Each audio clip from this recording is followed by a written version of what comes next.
Hey everyone, welcome back to Corporate Decoder. Today, ERNA just filed an 8K report, and I am seeing a key leadership change that could ripple through the company.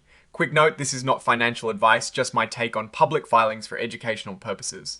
The company is saying goodbye to their Senior Vice President of Finance, and while it seems amicable, it is happening at a critical time. This filing is all about Ernexa Therapeutics Inc, a company that develops drugs. We've been keeping an eye on them, especially after they announced some really promising preclinical results for a treatment called ERNA-101 that showed 100% survival and complete tumor elimination in ovarian cancer models. That news really sent their stock price soaring up 140% in just a month back in May. They also recently did a significant 1-for-25 reverse stock split back in April. Now, let's get to the main event in this report. The date of this filing is the 26th of June 2026, but the key event it covers happened a few days earlier on the 22nd of June. This is when Sandra Garola, who was the Senior Vice President of Finance, officially handed in her resignation. Her last day is set for the 3rd of July. The good news is, the filing assures us that Ms. Garola's departure isn't due to any disagreements about how the company is run.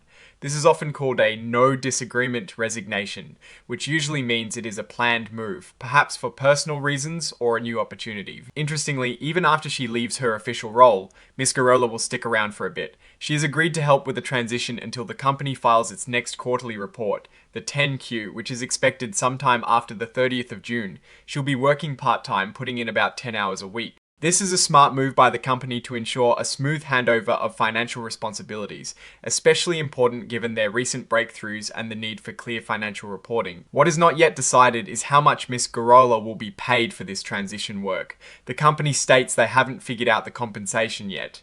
They also mentioned that if they do end up making a significant compensatory arrangement with her related to her leaving or her transition services, they will disclose that information as required by the Securities and Exchange Commission, or SEC. So, what happens next for the finance department? Ernexa Therapeutics has already started looking for someone to fill Ms. Garola's shoes, but until they find a permanent replacement, they plan to use outside help to manage their finance, accounting, and reporting duties. This could mean bringing in consultants or temporary staff to bridge the gap. Looking at their stock, Ernexa Therapeutics Inc has common stock trading on the Nasdaq under the symbol ERNA.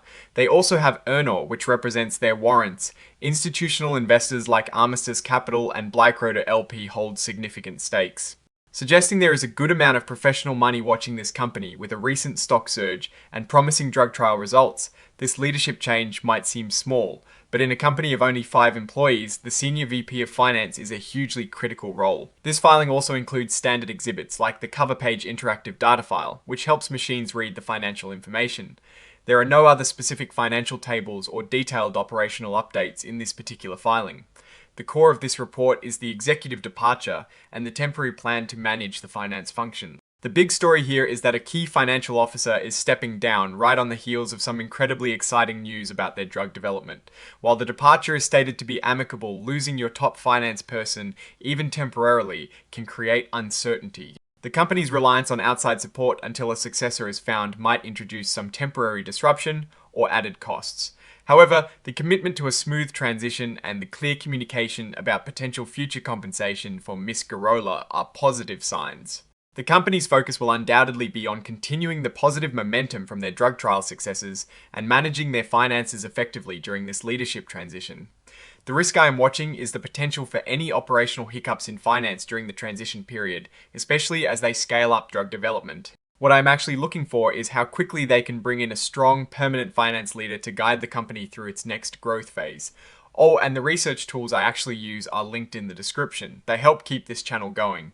That is my take. Stay decoded. If this analysis was valuable, hitting that like button really helps, and subscribe for more deep dives. Check the Discord.